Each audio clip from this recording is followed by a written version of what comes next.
Outro dia eu fiz um vídeo curto, né, e que ele viralizou bastante, eu vou aproveitar para explicar ele aqui melhor. Nesse vídeo eu falava que esse é um momento muito bom para você que ainda não tem uma dívida, tomar uma dívida.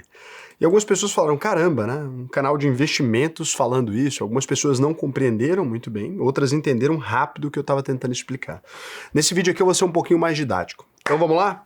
Bom, então, quando a gente fala de crédito, o que a gente precisa entender é o seguinte, só faz sentido tomar crédito quando você consegue pegar aquele dinheiro que você tomou de empréstimo e fazer mais dinheiro com ele.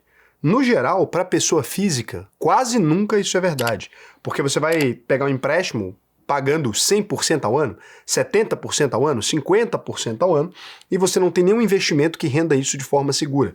Então o que a gente diz aqui no canal? Que não faz sentido tomar crédito sendo pessoa física. Quando você é uma empresa grande, por exemplo, a história é o oposto, né? O exato oposto. Com a Petrobras da vida, por exemplo, ela pode tomar um empréstimo pagando 14, 15, 18% e a operação dela consegue fazer esse dinheiro virar o dobro às vezes. Então, ela consegue ganhar mais dinheiro e ela vai pagar aquele juro simples ali. Na verdade, quase todas as empresas da Bolsa de Valores, se você analisar, ela tem uma dívida ali. É uma dívida grande, no geral, que ela consegue rentabilizar um valor até maior para aquela dívida e assim ela consegue garantir o lucro para o acionista. Então é como se você tomasse um empréstimo de 1 milhão, mas você ganhasse 2 milhões com esse dinheiro. Você vai pagar ali 500 mil de juros, por exemplo, mais o montante principal e aí aquele 500 mil que sobrou, ele é um dinheiro seu. E quanto mais você se alavanca, né, sendo uma empresa, melhor fica.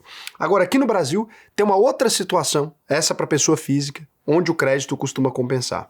Quando a gente analisa a taxa de juros básica do Brasil hoje, que é o dinheiro que você ganha emprestando dinheiro para o governo, você tem uma taxa de juros de 14,25%. E você tem uma taxa de financiamento habitacional, quando você vai financiar uma casa, que vai cobrar de 10,26% a 11,7%. O que significa isso? Significa que quem tomou um empréstimo, né, com um CET às vezes até mais baixo que esse, que é do Minha Casa Minha Vida, etc., quem tomou um empréstimo com esse custo efetivo total, essa pessoa está ganhando de 3 a 4% ao ano aí, sem fazer absolutamente nada. Compensa mais, então, deixar o seu dinheiro investido e tomar um empréstimo financeiro ali para comprar um imóvel. É lógico que se você não tem nenhum imóvel, não faria sentido fazer isso. Por quê? Porque, no geral, você ia estar ali, né, com o risco de perder sua única casa para o banco. Então, não faz sentido. Mas, se você já tem um imóvel, por exemplo, você poderia utilizar isso para comprar um outro imóvel e ficar com esse dinheiro. Você tem um patrimônio maior ali. E outra coisa que você pode fazer é que, se você não tem uma casa ainda, a gente pode dizer que você está com as melhores condições, né, possíveis no Brasil para comprar um imóvel nesse momento. O crédito que é utilizado para financiar imóveis, ele é subsidiado porque ele vem da poupança. Isso é uma coisa que as pessoas não entendem. Sabe aquele dinheiro que seu avô tem na poupança, que a sua avó tem na poupança, que o seu tio tem na poupança, que as pessoas mais velhas ainda têm, aquele trilhão lá que está lá dentro da poupança? Esse dinheiro ele remunera 7% somente. Então, a pessoa que tem dinheiro na poupança ganha 7% ao ano, abaixo da taxa de juros do país. O banco pega esse dinheiro e ele empresta esse dinheiro para as pessoas que querem financiar casas. Tem um monte de lei controlando isso. Ele não pode cobrar muito caro desse dinheiro da poupança, que é o funding. Agora eu queria te fazer uma pergunta. Tem mais gente começando a investir na poupança ou tirando dinheiro da poupança? Tirando, com certeza. Como você percebe, então, Santander, Banco do Brasil, Bradesco, Itaú, os únicos bancos que oferecem empréstimo imobiliário que vale a pena, né, são os bancos que têm poupança. Já viu o Nubank oferecendo empréstimo para você financiar uma casa a 10% ao ano? Não, porque não tem de onde tirar o dinheiro. Ele não tem aquilo que a gente chama de funding. Como é que funciona isso na prática, né? Então, quem é poupador deposita o dinheiro na caderneta de poupança, que vai render a taxa referenciada mais 6,17% ao ano. Com a Selic a 14%, ele é subremunerado em 6% ao ano, então ele perde dinheiro ali. A lei obriga 65% de todo o saldo da poupança a virar crédito imobiliário. Você tem uma lei que obriga isso a acontecer. O SFH, o Sistema de Financiamento Habitacional, limita o juro. No sistema de financiamento habitacional, a taxa é limitada a 12% ao ano. Não é bondade do sistema financeiro, é obrigado, mesmo com a Selic em 15%. Então você captura a diferença da ignorância. Você financia pagando de 10% a 12% em um país onde o dinheiro custa de 14% a 15%. O desconto, então, do poupador, ele vira para você na hora o seu subsídio. Não é maravilhoso? Agora aqui a gente tem um problema que eu queria mostrar para vocês. Esse gráfico aqui, ele vai mostrar para você, né, quantas vezes o depósito foi menor que o saque na poupança por ano aí. Enquanto foi menor, né? Então você percebe que lá em 2014, 24 bilhões positivos. Em 2015, 54 bilhões negativos. Em 2016, 41 bilhões negativos. Em 2017, 17 bilhões positivos. Em 2018, 38 bilhões positivos. Em 2019, 13 bilhões positivos. E aí a gente tem a melhor da série histórica na pandemia. Muita gente deixou dinheiro na poupança. 166 bilhões positivos. Até eu tava com dinheiro na poupança no período da pandemia, né? E aí por quê, Raul? Porque naquele momento todo mundo foi para aquilo que é mais seguro, fácil de tirar. Todo mundo tava preocupado, né? Então aqui teve um momento. Desde 2020, quando acabou a pandemia, nunca mais a poupança registrou nenhum ano positivo.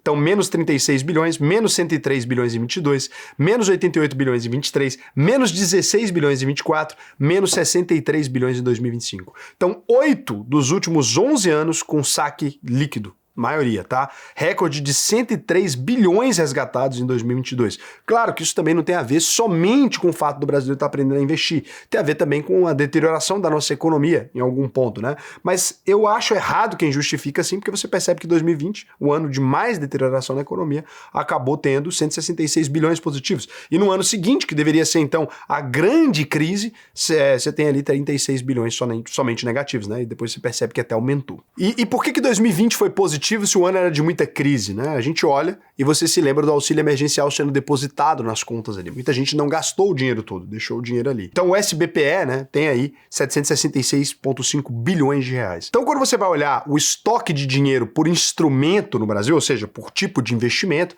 a gente percebe que o CDB está com 2,60 trilhões de reais, as letras financeiras com 1 trilhão de reais, a LCA com 0,56 bilhões, né? A LCA com 56 bilhões, a LCI com 54 bilhões e a poupança no total 1,02 trilhões e diminuindo cada vez mais. 6,3 trilhões em títulos bancários na B3, né? Então é bastante, mais 13% em um ano. LCI cresce de 20% a 29% ao ano, lembrando que são títulos isentos ali, inclusive se você é empresário. Tem que ficar atento que tem uma manobra aqui que você pode fazer para não pagar aquele imposto sobre dividendos acima dos 600 mil por ano.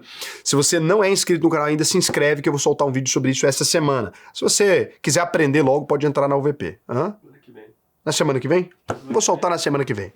Então, aqui a gente percebe que a poupança, né, tem encolhido cada vez mais o CDB. É a nova poupança, 36% da população adulta já investe, coisa que a gente mesmo produziu aqui no canal. Só que o crédito barato, né, ele está encolhendo dentro do sistema. Menos 13%, né, de imóveis financiados aí via SBPE, né, a poupança em 2025, 156,3 bilhões de reais. Né. Via FGTS teve um aumento, né, mais 9% financiado via FGTS, 77,6 bilhões em 2025, 324,4 bilhões, então mais 3% do total de crédito imobiliário, né, 1,26 milhões de imóveis. Então, o mercado tem crescido, mas essa fatia do dinheiro barato, né? FGTS é dinheiro barato, poupança é dinheiro barato, tem cada vez mais se complicado aí. A ABCIP projeta 375 bilhões em 2026, mais 16%. E a disputa, né, agora que a gente tem visto bastante crescer aí, é por essas taxas mais reguladas. Então os players estão entrando no mercado agora. O Banco Inter, por exemplo, ele oferece empréstimo de 12% mais IPCA, umas taxas bem mais altas, né, cobrando um valor maior. Em outubro de 2025, o governo fez um anúncio oficial aí, modernizando, né, o Banco Central e o CMN modernizaram aí o SBPE, com fim gradual do direcionamento obrigatório de 65% da poupança. Então tá acabando. 2025 e 2026 a gente tem uma transição. Esse compulsório cai de 20% para 15%. Os bancos vão misturar agora poupança com captação de mercado, o famoso blended funding, que na prática para você significa que você vai pagar mais caro para comprar casa, né? Em janeiro de 27 entra em plena vigência aí o fim do direcionamento e do compulsório. O funding novo passa a vir a preço de mercado, né? Quando você vai olhar aqui a seu favor, não é que você precisa financiar uma casa hoje, né? O teto do SFH subiu de 1,5 milhão para 2,25 milhão, permitindo financiar imóveis mais caros, com FGTS e juro máximo de 12% ao ano, tá bom ainda. A Caixa voltou a financiar 80% do valor do imóvel, né? Foi bom também, com um teto aí de 12% para renda de 12 a 20 mil. Então você tá tendo essa guerra das taxas aí em 2026, criando um bom momento. A taxa regulada hoje é de 11,19%, mais taxa referenciada, né? Os melhores perfis aí tem 10,26%, que é Minha Casa Minha Vida até consegue a 8 a 9%. A taxa de mercado é de 13,25 para 13,76, mais ou menos aí, né? Bancos sem funding de poupança vão ficar mais complicados. Você vai ter uma competitividade maior, obviamente, BTG entra no jogo, Banco Inter entra no jogo, Nubank entra no jogo, né? Só que a gente está falando aí de 150 mil de juros a mais aí em 30 anos, com essa diferença pequena, né? 150 mil numa compra de uma casa aí mais baratinha, né? Então você está falando da diferença de 2,5 pontos percentuais, cara. É muita coisa, né? E essa assimetria que era sua, que ficava na sua mão, ela vem para um problema agora. Então você consegue no momento lá e garantir um financiamento imobiliário, porque você pode fazer a portabilidade do crédito sem pagar ITBI, e se os juros caírem ali, você consegue migrar para uma taxa menor, né? Olha que maravilha. Então aí você tem, atualmente você consegue fazer isso. E se subir, né, ou o subsídio acabar, você já travou a taxa regulada. Então eu diria para você que a gente está num dos melhores momentos para você fazer uma dívida na sua vida. Nunca pensei que eu diria isso, né? Então você tem a guerra das taxas em curso aí, com o SFH em 2,25 milhões, né, permitindo financiamento de casa de até 2,25 milhões. O Bradesco, o Itaú e o Santander cortaram os spreads para não perder cliente para a Caixa Econômica Federal. A demanda tem acelerado muito, todo mundo já está sabendo que o dinheiro vai acabar, pelo menos quem é esperto. O SBPE financiou 93,7 bilhões no primeiro semestre de 2023, né, com um crescimento de 28,5% em relação a 2025. Mais demanda vai gerar o quê? Imóveis mais caros com taxa maior. Presta atenção nisso. O funding barato ele está acabando, cada vez mais a gente vê isso. Em 2026 nasce esse novo crédito aí com custo de mercado, né? E aí esse é o problema, né? O aluguel, além de tudo, não constrói patrimônio. Então, uma dívida, né, urgente, ela é diferente de uma dívida imprudente. Você tem que entender o que é o seguinte: a parcela tem que ser equivalente no máximo a 30% da sua renda, né? Fora disso, você já está metendo louco. Compare pelo CET, o custo efetivo total, e não pela taxa, é importante, né? A tarifa, o tipo de tarifa, eu vou falar para você preferir sempre a saque aí, que é muito boa, né? Amortiza mais rápido e economiza centenas de milhares. A price só para quem for pagar muito rápido, talvez. Reserva de emergência, a primeira coisa que você tem que fazer, não vale a pena meter o louco. Tem cenários adversos aí que existem, né? O imóvel pode desvalorizar na sua região, né? A renda pode cair, a TR pode subir, né? Então você tá com um bom momento aí, né? Então, por mais de 60 anos aí, o cara que tinha dinheiro em poupança subsidiou quem queria comprar casa, esse arranjo está sendo desmontado, a poupança está perdendo 60 a 100 bilhões por ano para os CDBs, vai acabar, quem contrata hoje consegue travar a taxa regulada em 10 a 12%, num país com dinheiro custa 14 a 15% para o banco. Tá saindo esse custo. Ou seja, está levando de graça a opção da portabilidade se a taxa cair no futuro, e ainda está ficando na mão agora com a taxa que dá para travar. O que eu diria? Para qualquer brasileiro que pode, compra um imóvel. Não é triste? Isso aqui me prejudica. Falar isso aqui me prejudica. Por quê? Meus clientes, ele tem dinheiro investido comigo, né? Eu tenho dinheiro lá investido na UVP. O cara vai tirar o dinheiro para comprar o imóvel. Eu perco o dinheiro aqui. Não tô defendendo o banco, não.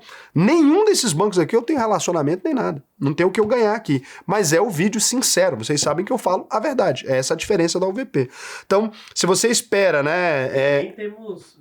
Não tenho financiamento imobiliário nem nada. A única coisa que a UVP faz para você, você vai pensar em financiar o imóvel agora, Raul, gostei da tese, quero fazer essa dívida, o que a UVP faz? É a única coisa que a gente oferece hoje para os nossos clientes, né? Eu coto para você todos os bancos. Todos os bancos, Caixa Econômica, tudo, coto, Banco Inter, coto tudo, e te falo qual que tá te cobrando pro seu perfil o menor juro. Qualquer aluno da UVP, você já foi aluno da UVP, você tem direito a esse serviço, é a UVP Crédito, pode entrar lá, a gente cota para você. Se você não é aluno da UVP ainda, cara, esse é um dos benefícios que você tá perdendo. Vai lá, faça a sua análise de perfil, preencha o questionário até o final, que eu vou te ajudar a investir no Brasil e no mundo todo. É assim, só o dinheiro que você vai economizar com crédito paga o VP 20, 30, 50 vezes, né? É uma coisa que vai compensar muito para você, então vai lá, preenche o questionário. É o vídeo mais triste aqui da vida, né? Eu tô ensinando vocês a fazer uma dívida, mas deu para entender, né? Eu acho que aqui ficou mais claro. Eu vi muita gente comentando, nossa, Raul, ai, que vídeo errado, só que, cara... Sinto muito, a matemática é essa, né? Eu vou financiar uns 5 imóveis aí para ver se eu consigo meter o louco aí, porque tá compensando para mim. Eu comprei imóveis esse ano. Tô achando que tá muito bacana para comprar imóveis. Reformei muito imóvel. Acabei meu dinheiro tudo, porque eu fui reformar meu apartamento e uma casa que eu comprei, né? Pensando aí talvez constituir uma família, não sei. Botar as crianças no mundo. E é isso, vídeo educativo, bonito. Compartilha com a sua família, com as pessoas que você sabe que tem interesse em ter a casa própria, porque Brasil não tá fácil, não. A única coisa que era boa nesse país era o financiamento de imóvel. Acabou. Vocês vão ter saudade dessa taxa.